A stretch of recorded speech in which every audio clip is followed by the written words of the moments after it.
can do it. Well, the argument is that even if you win in 2027, you'll be forced or prevailed upon to hand over to the North after just one term in 2031, which will not be enough for you to fulfill these electoral, let me just make the point, these electoral promises. Whereas if you worked with a one-term Northern presidency in 2027, you'd be more likely to scale through in 2031, assuming the North keeps to the agreement. Does that sound like a reasonable proposal to you? Because you mentioned Yar'Adua, who came into office. He had to come into office before he started trying to change things. Charles, the president that is there today, how many years has he stayed? 2 years. And you could see where we are. Look at the turn of things in 2 years. That means that you can change things in 2 years. If I was there in 2 years, Charles, that you would have seen considerable change. In critical areas, I would have tackled corruption head-on. I would have reduced cost of governance.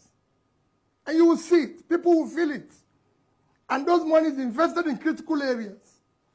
Our primary health care today, I told you, 70% are not functional. And we spent over 35 billion in conference center. Which conference? Who is coming for the conference? You need to invest your money properly.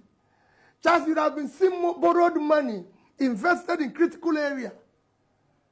We, a country in Bangladesh with 148,000 square kilometers of land, is producing about 60 million metric tons of rice.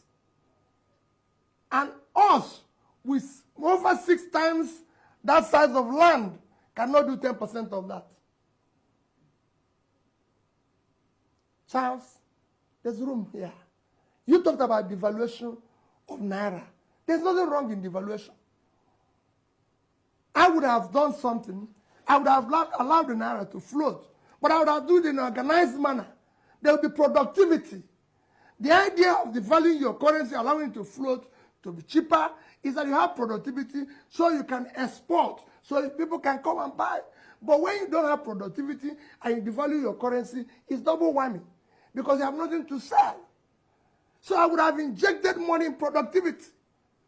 Today, nobody is producing anything. Somebody told me a few days ago, said, oh, they've removed there's no more tax or this, or some of the manufacturing inputs and everything. And all. I said, no.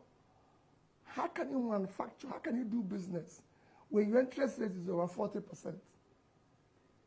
Yeah, one of the biggest costs of manufacturing today, cost of production today, is interest rate. Just nobody borrows money at over 40% to do a business that is shared. You can only borrow, it's only government that is borrowing that amount of money at that cost. So you need to do the right things, and you can do it. So what would be the thrust of your attack then on President Tinubu in 2027 that might tip the balance in your favor? I mean, you've talked about, the economy, you've talked about democracy, the rule of law, which you say suffered a setback. Given all that, what would be your strategy to erode confidence in the president and convince the Nigerian people to go with you rather than him? It is not enough that your aides are running around. You, who is the main person, have to have an idea, be competent, have the capacity, have the compassion, the energy to do the job. It is not something you can lease out. Governance, leadership, is not something you can just hire somebody else to do for you. You are the leader. You should be the one answerable to the people, doing the right things. You're the chief person, and you should be in charge. We have too much of delegated responsibility here. That shouldn't be. Very briefly, because we're fast running out of time, we've got less than 5 minutes now. Are you going to stick with the Labour Party, given the disarray that's in the party? The disarray is caused by government. Yeah, but it doesn't matter who caused it. No, that's what I'm telling you. Yes. Are you going to stick I'm in with Labour it? Party. I'm in Labour Party. And are you going to stick with the Labour Well, Party? I'm there because I'm there. It's not something I can tell you now. I'm there today. And as time go on, Charles, if it changes, I'll tell you. But I'm a member of Labour Party. And these are one of the things I said I will do.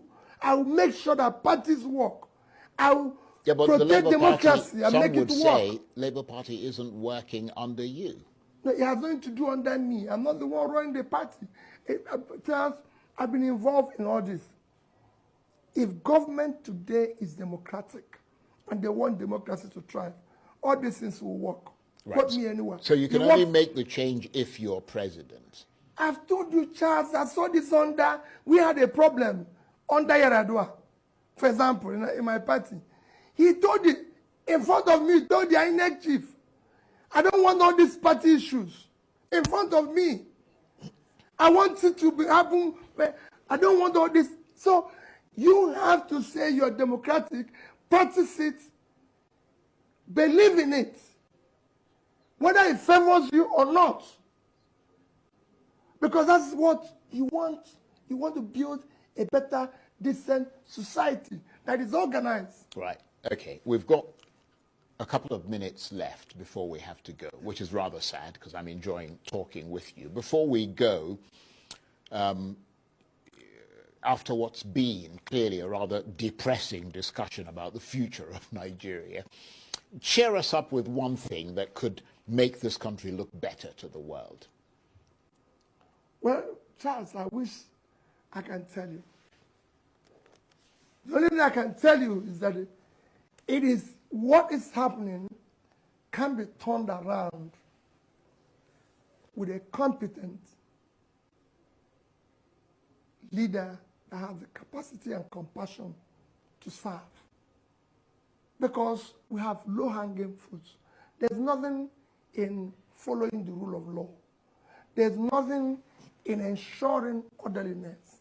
There's nothing in fighting corruption. You know, people say it's difficult. It is not. If you are not involved, you reduce it by 50%. There's nothing in investing in critical areas of development. We're borrowing money. Every left, right, and center. Invest that money properly. Tell Nigerians, come out, Charles, leaders come out every day and address their people. I will make sure I address Nigerians at least once every month and tell them what is happening. They want to know. I want to visit universities and tell them what is happening. I want to tour the states and see for myself what is happening. That's what it should be. We can change it. It's happened before. On that note, I want to thank you very much indeed, and we really appreciate the time you've taken to come and talk to us. Mr. Peter Obi is the presidential candidate of the Labour Party, or was the presidential candidate of the Labour Party in 2023. Thank you very much indeed. Thank you, Mr. Charles. That's it for this edition of